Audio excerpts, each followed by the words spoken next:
something, but it wasn't long dead, but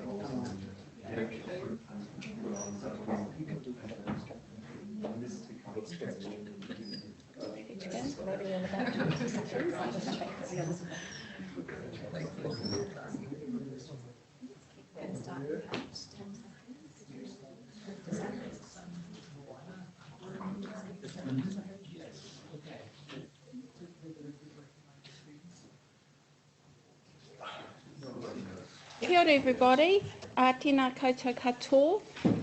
Welcome to the Deep South Challenge Phase 2 presentation, which will be undertaken by our director. But before embarking on that, just allow me to introduce ourselves and offer a mahi for us. My name is Sandy Morrison. I'm the Vision Mātauranga Māori leader. On our webinar, we have people throughout New Zealand, and for the people throughout New Zealand who have zoomed in, we gathered at this point of time with a live audience down in the Niwa headquarters at Greta Point. So I'm talking to people live while also talking to people via this medium. Tēnā koutou katoa, me ngā mihi mahana, e raro i ngā atua katoa, papatua nuku, rangi nui, me era ngā atua ngā mate I whakaruru hau I a mātou I roto I tēnei kaupapa. Nau mai haere mai, ki te whakawhiti whakaaro, ki te whakawhiti kōrero, hei aha, hei painga mō ngā iwi katoa hurino. Anei mātou te SLT, ara te rōpū whakahaere e mihi ana kia koutou e rauika mai nei, aha ko kei hea koutou e noho ana, huri no te motu, tēnā koutou, tēnā tātou katoa. I'm about to ask the SLT to introduce themselves, but just for the sake of expediency, may we go firstly to you, Adrian, because you're sitting down in Christchurch and that will be an easier fit. Hello everybody. My name is Adrian McDonald and I'm the leader of the Processes and Observations programme. And the SLT is just going to make their way up here and introduce themselves, if you will. Okay. Hi everyone, I'm Andrew Tate and a scientist here at NIWA, climate scientist, and I'm leading the Impacts and Implications program of Deep South. Thank you. I'm Olaf Morgenstern, also here from NIWA Wellington. I'm leading the Earth System Modelling and Projections program. We're going to pass over to Wendy, who's also going to talk about the, I guess, the technical arrangements, and then she'll hand over to our director, Dr. Mike Williams. Kia ora, tēnā koutou katoa. So my name is Wendy Saunders and I lead the engagement program for the Deep South Challenge. So we're here today to be discussing the future strategy of the Deep South.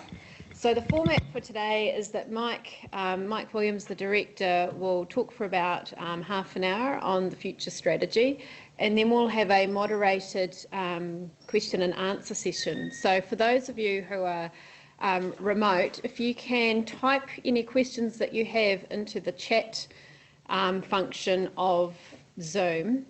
If you don't have access to a laptop, please feel free to email through any questions that you have to Alex Keeble at niwa.co.nz. So that's alex.keeble, Keeble, at niwa.co.nz. Depending on how many questions we have, we may not be able to get through them all, but we'll make a list of all the questions that we receive, and we will endeavour to answer those and circulate those answers to everyone who's involved. For those of you who are remote, if you could just keep your mute on, that would be appreciated, and we can control the mute from here. So I think that's all the technical details that I had. So Mike, would you like to come up and present? Thanks.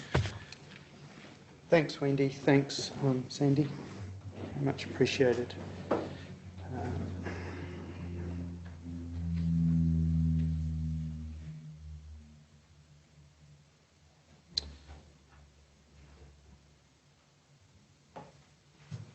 So, thank you, everybody. Deep South Phase 2 is starting in July next year, and what today's presentation is about is enabling researchers to understand the process we're going to be working through to award funding in Phase 2, and also so that they can understand a little bit about what we have achieved in Phase 1. So what I'll be starting with is an overview of what we've achieved in Phase 1 before moving into the new structure that we have put in place for Phase 2, and going through into the details of how we're going to call for research proposals and what the timeline is over the next 6 to 9 months for people. So what I wanted to do was just to remind people what the mission and objective of the Deep South Challenge is. Our objective when the challenge was set up was set by Cabinet, and the aim was to understand the role of the Antarctic and Southern Ocean in determining our climate and our future environment. We've interpreted that through our mission to be focused on understanding New Zealand's future climate, and in particular enabling New Zealanders to anticipate, adapt, manage risk and thrive in a changing climate. And what we see by that is a focus on using tools like Earth system models and climate models to make projections of New Zealand's future climate. I like to say we're in the futures business, and then trying to understand how that will, then having research to understand the impact and implications of climate on New Zealand and New Zealanders, but also recognising through the word thrive that there may be opportunities that New Zealanders are able to take.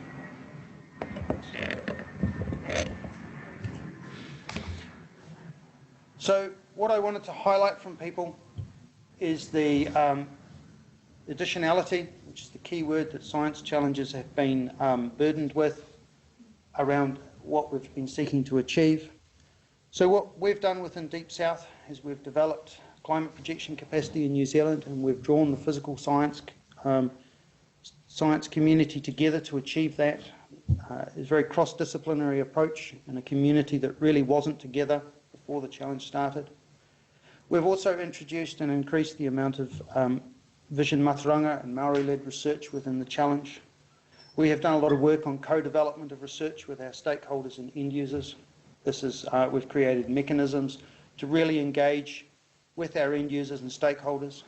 And I'd also like to acknowledge that scientifically the challenge has been very productive, with 57 papers produced so far, and I'm sure there'll be more to come as research is completed over the next 6 to 9 months. Within our individual programs within the challenge, we've also had more specific science outcomes. We've had a strong focus on the impacts of climate change on water, with 4 projects that have spanned understanding snow and ice cover through to doing analysis work or creating analysis options for councils and other stakeholders to be able to make informed decisions. We've also invested significantly in understanding insurance and how insurance might change and how that may affect people's ability to adapt to climate change, or how it may drive people's ability to adapt to climate change, and also what kind of financial risks that may create for New Zealanders in the future. In terms of climate processes, we have made significant inroads into understanding the role of sea ice flow size distribution on Antarctic sea ice and Southern Hemisphere climate. That has been strongly linked with collaboration with US collaborators who have provided very strong access to overseas research facilities. We've also worked hard to come up with new ways to identify cloud types within models using machine learning. That's providing a semi-operational facility for us to evaluate climate models, and is embracing the ideas of data science to allow us to increase our productivity. In terms of climate modelling, we've improved our simulation of clouds in the Southern Ocean. This has come through recognising that Southern Ocean cloud types have different properties to those in the Northern Hemisphere, which have been previously implemented within climate models. We've made significant progress with the simulation of Antarctic bottom water. We've also linked those simulations of Antarctic bottom water to observations in the Ross Sea to see how these processes may be changing and to confirm what the modelling work is doing. Our Vision Mātauranga has been extremely strong across the challenge. We have had 16 community researchers involved within the challenge. We have had a range of projects, for example, from economic analysis tools for Māori landowners through to looking at E. coli distribution within community water supplies and the resilience that those communities have to that risk. Our engagement and communication has also been very strong. It's become very clear that mission-led science, like challenges, is not just about doing good science, it's about making sure people know that we are doing good science. It's a message that has been repeated back to us by stakeholders, which is, please don't come and tell us when you've done something, please keep us engaged, because we need to make decisions on different timeframes, and the more information you can give us, the better. So our engagement has included the only partnerships director across the National Science Challenges, so that we have a dedicated one-stop shop for leading our two-way engagement. Dialogues, these have been an incredible process where we've been able to link researchers and end users to come up with meaningful, tractable problems where research can actually help on a timely timescale, and stakeholders know what they're getting and it's meaningful for them. We've also been communicating our research through an incredible range of channels, getting on average a story out every 2 weeks over the life of the challenge, which has been critical to us raising our profile. And an example of that is our Twitter feed, which is being taken up widely, and also the creation of our virtual seminar series, which has had nearly 900 participants. And as a final comment on that, we've created a research book from our research that has been shortlisted for the Plain English Awards. So I'd like to congratulate our communications advisor, Alex Keeble, for pulling that together. So where are we going in phase 2? Well, to develop phase 2 was not done in isolation. It was done through long conversations with stakeholders, researchers, and also mining the data of the relationships that we have. We were able to take information from over 100 interviews that our partnerships director has done. We undertook an extensive mapping exercise to understand what the climate research space in New Zealand has looked like over the past 5 years, to identify where the gaps were, where work was and wasn't being done. We also acknowledged that researchers who are active in this field know huge amounts and can point us in strong directions for future research. And also importantly, we took into account other things happening in the climate change landscape in New Zealand. For example, the publication of the Climate Change Adaptational Technical Working Group report, which did an awful lot of detailed analysis that we were able to use to help structure our work, and also to ensure that we understood how the climate change environment in New Zealand may be changing with the creation of the Climate Commission, and to ensure that we had a niche that was meaningful for the challenge, and that we also did not create false expectations across the New Zealand climate change adaptation space. So what is our scope? Some of this is a change, but most of our scope is not really a change from where we've been before. If anything, it is a tightening and a focus. This has been motivated by a desire to have a coherent research program that is across the whole climate change space, from projections into impacts and implications. This has meant we've changed some of the ways that we will think about funding work, because we really are very keen on that coherent core. So We will be providing projections of future climate and climate impacts for New Zealand at meaningful scales. So that means not just running global models, downscaling those to the regional scale and linking those through into hydrology models so that we can understand the impact on the hydrological cycles.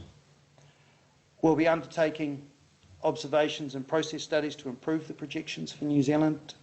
So that is a change in our scope. Previously, we had restricted our process and observations research to south of New Zealand. Now we are opening that up because we recognise that improving the global model while other models are still stuck in the past doesn't necessarily provide the best outcomes for New Zealand. And we recognise that CMIP 6 is being undertaken at the moment and will be completed during the second phase of the challenge, and that it's an incredible global resource, and we intend to utilise that to help us understand both the uncertainty in our own modelling and the variability that can be inherent within climate models. In terms of understanding the impacts and implications of future climate, our focus will tighten and become very much focused on sectors that are of national, social or economic significance. Now what does that phrase mean? Well, that means they don't have to be nationally spread. Just the impact of those, the impact has to be nationally important. And an example I'll use might be, for example, understanding the impact of sea level rise on Auckland International Airport. Geographically, it's a small area, but to take New Zealand's major international airport out of play through climate change would have national, social and economic significance. Similarly, impacts on parts of our electricity system may have similar scale impact. We're also going to undertake research to better understand the implications of climate change in our 4 key domains, and I'll introduce our domains shortly. As we develop the scope, there is also research that is clearly out of scope. These are not a perfect match, and we recognise that. So where there are areas near the edge of either the scope or the out of scope list, please talk with us and we can help clarify where that research fits. So in terms of research that is out of scope, there is research of direct private benefit. We're publicly good funded, so our research has to be wide public benefit. Like in phase 1, we will not be supporting research into the global drivers of climate change. That includes the sources and sinks of CO2, nor will we be looking at the global drivers of sea level rise. With sea level rise, we'll be looking at how that impacts upon New Zealand. But there are other research programs out there looking at sea level rise. For example, the MB Endeavour funded Sea Rise program, and duplication of resourcing is not a good use of the New Zealand science spend. Nor will we be supporting sustained observations within the climate system. That's not the role of the Deep South National Science Challenge. That role is taken up by others. Nor will we be supporting operational forecasting systems or research into the response of biotic systems to climate change. Now this one is perhaps a little unclear to people, and I'll use an example that I think helps clarify this. If we are thinking around, say, changes in grass growth rates, we will use or allow or support people who want to use a model of grass growth, but we will not be funding research to develop a model of grass growth. That's one of those areas where please talk to us. We'll also not be supporting research that does not address the direct impacts of climate change that the challenge is interested in. Those are floods, droughts, changes in temperature or rainfall, sea level rise and extremes. Nor will we be supporting research into broader downstream legal political responses to climate change or to policy development. And what we mean by that is it comes back to the idea that our research must be integrated, and research must be able to link back to the idea that future climate projections for New Zealand are an important part of the Challenge's work. So those are the 5 climate impacts that we are interested in: extremes, flooding, drought, changes in temperature and rainfall, and sea level rise. Now, we're interested in not just modelling those, we're also interested in better understanding how those processes work. That's why we have deep under there is an image of the Edgecombe floods. It's an example of how these processes have impacted upon people, and understanding these kind of processes from an observational perspective can potentially help our ability to make accurate projections of future floods. So phase 2. I'm going to, hopefully everybody can see this, but what we've done in phase 2 is we've moved from thinking about our 5 programs of Vision Mātauranga, engagement, impacts and implication, Earth system models, Earth system modelling and predictions, and processes and observations, to trying to be more integrated. We're going to focus our research on trying to deliver an understanding of climate impacts on 4 communities. 4 domains: Māori, infrastructure, the national economy, and communities. What we're seeking to do is to integrate the impact of those climate impacts in each of those domains. This is kind of a move away from trying to consider impacts individually and then assume that they're additive, to really look at the integrated impact. And an example could be change in mean seasonal rainfall that then has a change in extreme events on top of that, which pushes us past thresholds that drive floods. At the right-hand end, this will still be, as I mentioned earlier, driven by our Earth system models, which are being improved through model development and observations. And really, we will try to link these with our domains through Vision Mātauranga, engagement, and our impacts and implications research. If I break this down a little more, in our future research, our communities research will be focused on both geographic communities and communities of interest. So a community of interest that will be key to us is the primary industry. It's geographically spread, but is facing common issues. Whereas an example of a geographic community might be a single community within a local government area. And so the kind of projects that will sit within this space range from understanding land suitability, hydrology, flood risks and mitigation. And that flood risk is both from rainfall and river flood, but also from sea level rise. In our infrastructure domain, the focus is going to be on understanding the impacts on New Zealand's energy, transport and water networks. So for example, we're likely to continue research on understanding changes in stormwater, and particularly on flash flooding in urban areas. We'll also be looking at questions of flood risk and how these might be mitigated, for example, through changes in stock banks or flood banks. In our national economy domain, we're going to be focusing on macroeconomic risks to New Zealand from climate change. Here we're likely to continue building on the insurance and risk research we've done, but also looking to link with economic models, particularly through Treasury, to help long-term forecasts of New Zealand's economy to include the effects of climate change, both through understanding changes in extreme events and through changes in mean. Our Māori domain will continue its focus on the climate risks relevant to Māori, and will continue to develop on the wide range of projects that we have done in phase 1. This will be refined, and the reason I haven't put likely projects up in this space is that we have Hui soon to help us refine what those needs will be and what the best investments will be. Our Māori domain will also be a place where we try to take the learnings that we have from our Vision Mātauranga and our Māori-led research and integrate these across the challenge. There are many problems which in phase 1 our Māori-led research has given us potential solutions that are relevant to all New Zealanders, and we want to encourage that uptake more widely.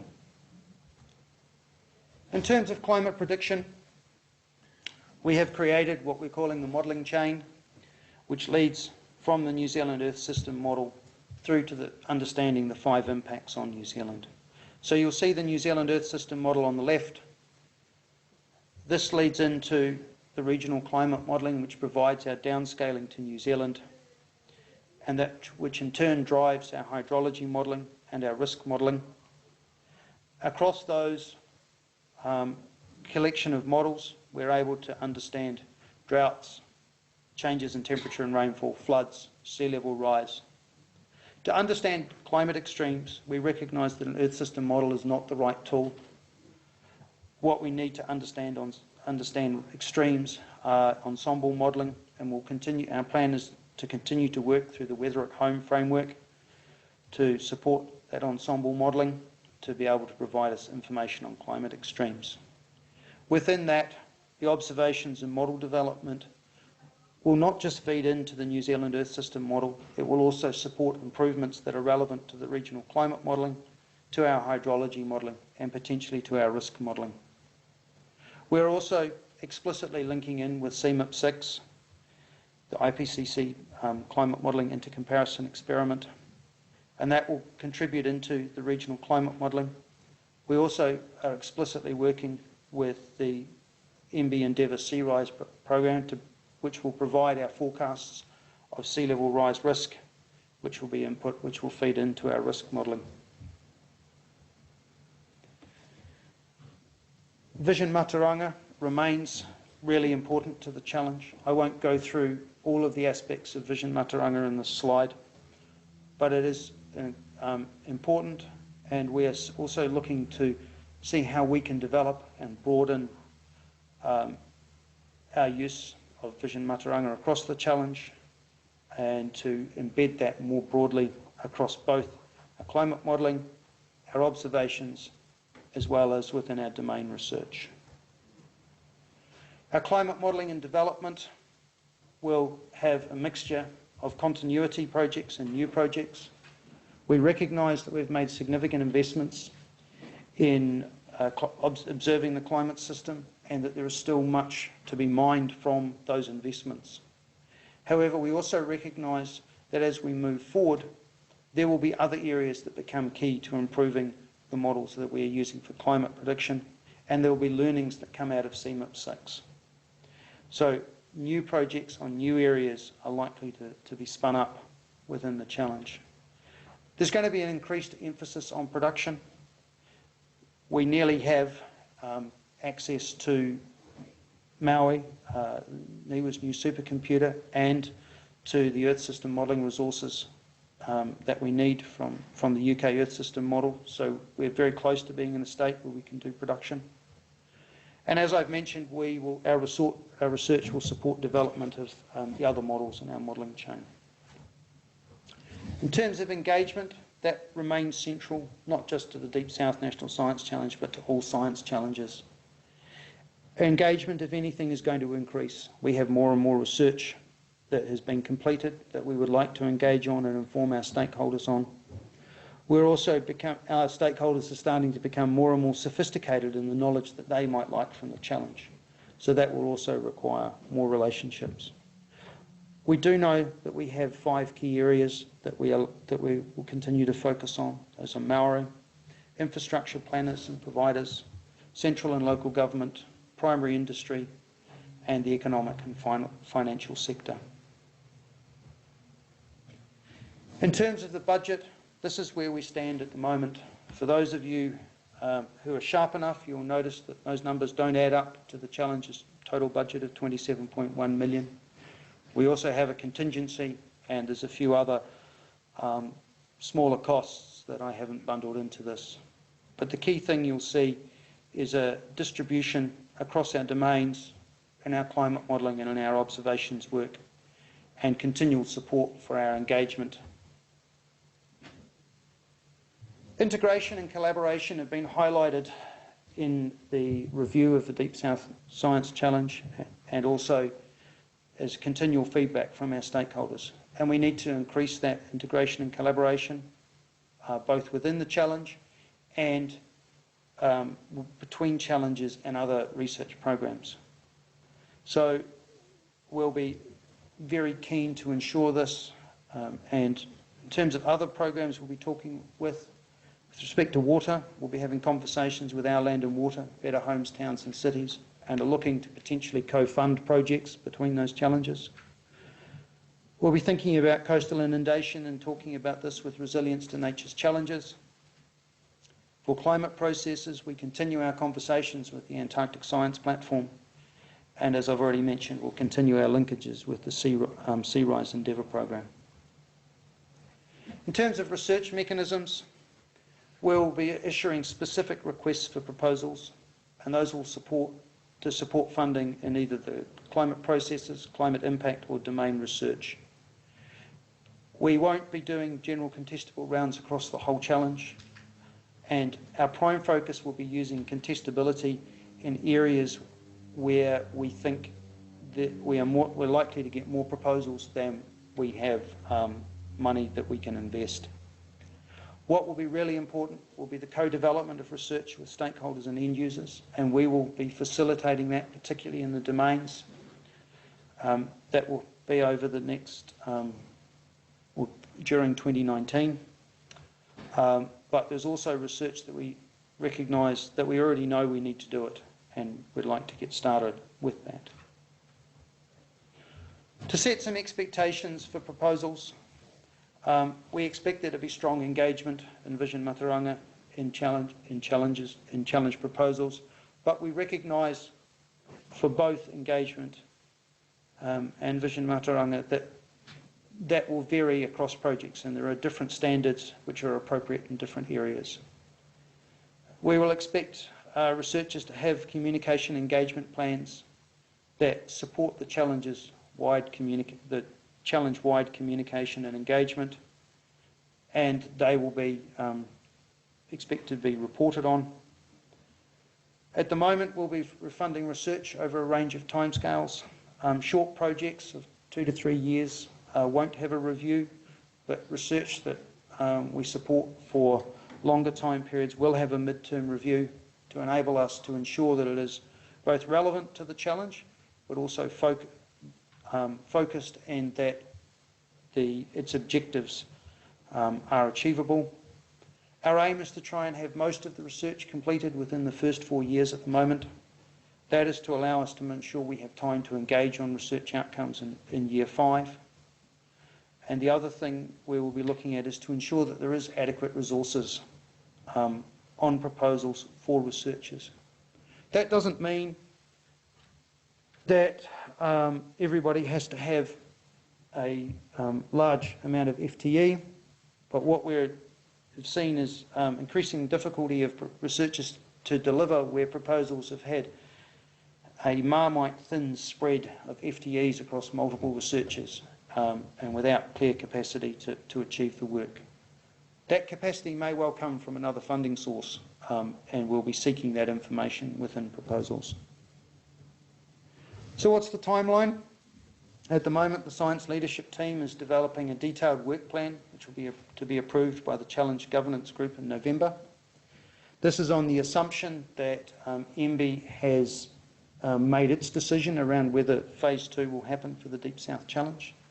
We have seen a draft of the review panel's report, and there is nothing in there that suggests... No, let me put it another way. We have confidence from that report that we will be funded into the future, hence us trying to get the process rolling. From that review or those approvals from the Challenge Governance Group in November, we will issue a first call for research by December, with the objective of having that research starting on 1 July 2019. The focus of that research will be where continuity of research is really important, and that may include because there are people's positions that we need to retain skills in New Zealand, or areas where where we need delivery. There will also, we're also expecting it to include a round of Vision Mātauranga research and potentially some of the first domain research. Our second round, we were expected to put a call out in June 2019 for research that will be funded from the 1st of January 2020. And after we've got through these two rounds, we will review where we've got to and plan future expenditure. One of the reasons for the phase two, or the second round in June, is to enable researchers to come together at our symposium, which we have planned for the 6th to 8th of May next year in Auckland, and to use that as an opportunity to develop collaborations that might be new to the challenge or to reinforce existing collaborations. And it's also an opportunity to highlight the research that has been done within the challenge, and for the science leadership team, governance group and independent science panel to identify opportunities that aren't currently obvious to us in terms of integrating research. So that's where I wanted to leave it. And I wanted to open this up to questions, not just for myself, but to any member of the SLT, and we'll be farming them out. All right, what are we doing, Lucy? I'm just adjusting the camera.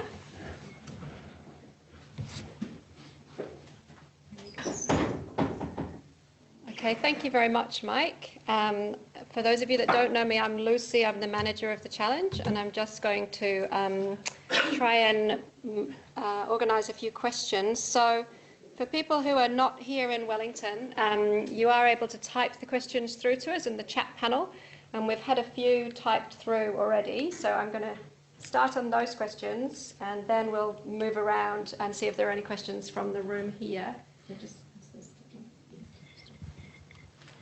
So I think this question might actually go to Adrian. So Adrian, if you just bear with us, we will unmute you. This meeting's actually been moderated from Plympton, so Alex will unmute you. But the question is, and it's from Wolfgang Rack at the University of Canterbury, how will processes and observations be shared and coordinated between the north and the south of New Zealand? Hi, Wolfgang. Right, so the processes and observation effort is going to be focused on model development, and that model development will be associated with development of aspects of the Earth system model and the regional climate model. The New Zealand observational effort may be more focused on the regional climate modelling observational work. There is going to be continuity in some projects that we funded in that processes and observations space, but the emphasis will move away from data collection down south in Antarctica and the Southern Ocean towards data analysis. I can't give you a number to tell you 40% is going to go this way and 60% is going to go this way at the moment. And that's still a discussion that we've got to have, though we've got some initial ideas, obviously. Okay, thanks for that, Adrian and Wolfgang. So a question, I'm not sure who this is from actually, but I think it's for Ola. So how does the climate ensemble modelling fit with the Our Land and Water National Science Challenge interoperable modelling?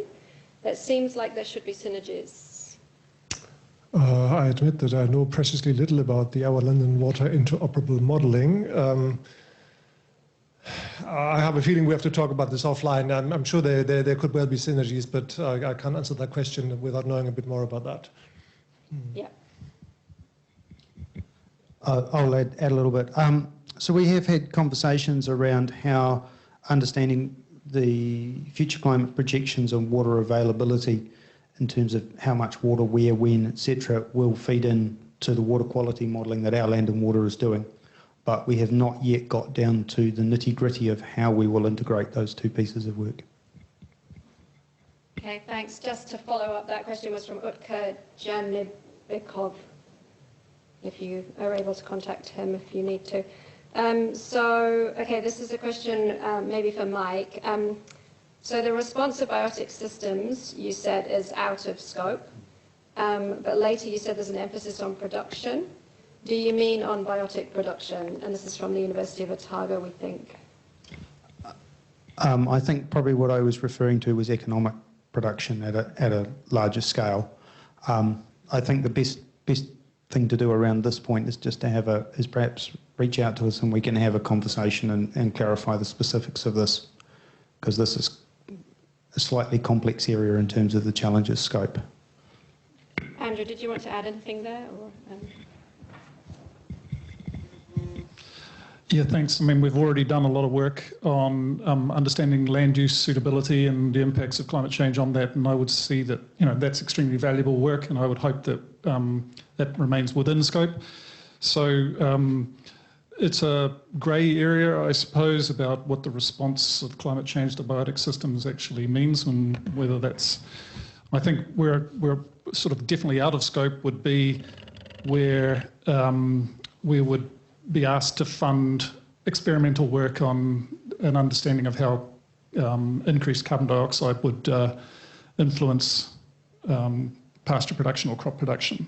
So getting into that sort of experimental domain is definitely out of scope, but using models that have been developed to model those changes and include climate information in those models may well be in scope. So it's a grey area, and I echo what Mike said. We're open to discussion on that.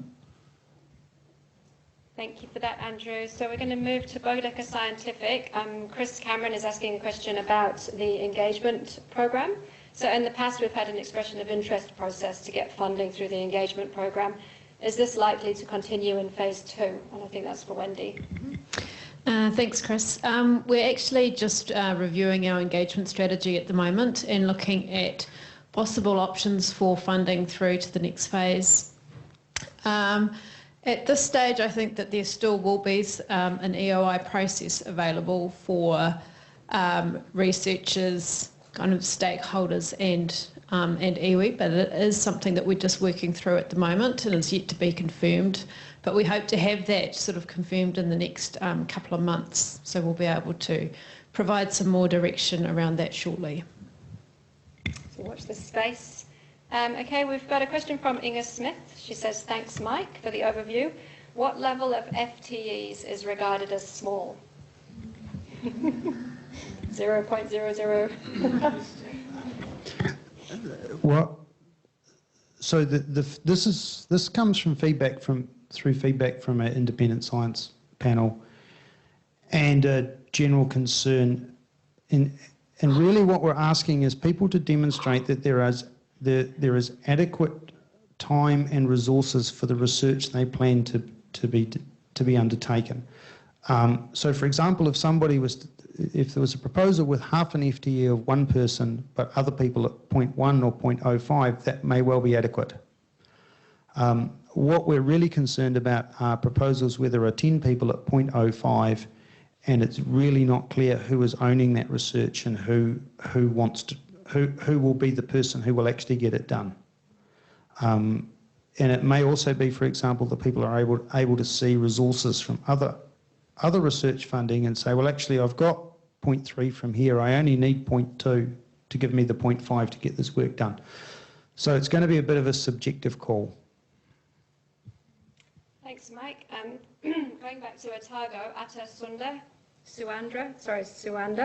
Is there a list of preferred models that can be used to propose regional scale process studies? Olaf?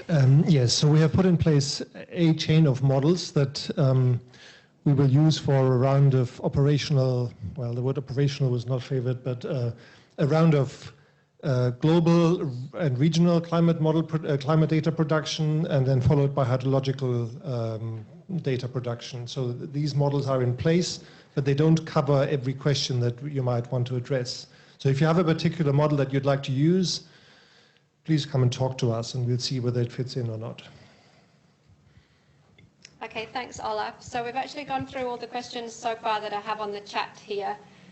Is there anybody here in Wellington who would like to ask a question to the science leadership team? This is your chance. Yeah, we just, if you could just introduce yourself and then ask the question, that would be great. Thank you. Is this on? Yeah. Yeah. Yeah, I'm Craig Stewart here from NIWA. There's a question for Mike, I guess. You mentioned that physical observations in New Zealand will now be in scope. Does that mean that observations south of New Zealand won't be funded this time around? No, it doesn't. I think the point is we're widening the scope of where the observations can be made. And the key point that I'll echo from that Adrian made earlier on is the observations must be able to demonstrate they will help us understand a process that will improve the modelling, modelling of future climate. Adrian, did you want to add anything to that? No, he's shaking his head. He's probably muted. Oh. Thanks. Do you have any more questions from NIWA Wellington? Hi, Denise Fernandez from NIWA. I think my question is for Mike. Again, sorry. Can you define extremes? Because you have a category saying extremes and then flooding and droughts and other events. What do you mean when you say extremes or climate extremes? What we're trying to, I guess we've always considered floods and droughts to be types of extremes. I think when we're talking about extremes, we're starting to think around heat waves, high rainfall events, but also those as triggers for floods and droughts. So I don't think it's, in a certain way, we've separated those out so that they resonate with stakeholders. But I think trying to separate them on a scientific basis is a little more difficult.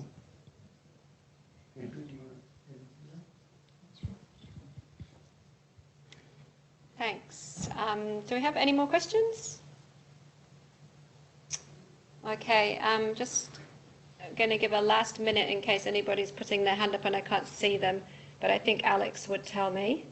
And if we don't have any further questions, then I might just pass over to Sandy to just thank you all and close the webinar today. It's been great that you could come. We had one on Wednesday as well, and we had quite good participation at that, so it's been really good to be able to share the future plan and give the opportunity for people to ask us questions.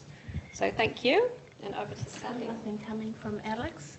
No, she's been texting me madly, but not now. So as Lucy said, thank you. Ngā mihi kia koutou I taia tinana a wairua mai ki te whakarongo kia mātou me te mea hoki ko te hia kua whai māramatanga tēnā koutou pai mārire. So we hope that you're a lot more enriched and have got a grasp on where we're heading with phase 2. We look forward to your continuing inquiries and you have the contacts through Alex to be able to follow up if there are any other issues that you'd like to get some answers for. So with that conclusion, ngā mihi pai mārire kia tātou katoa, kia ora.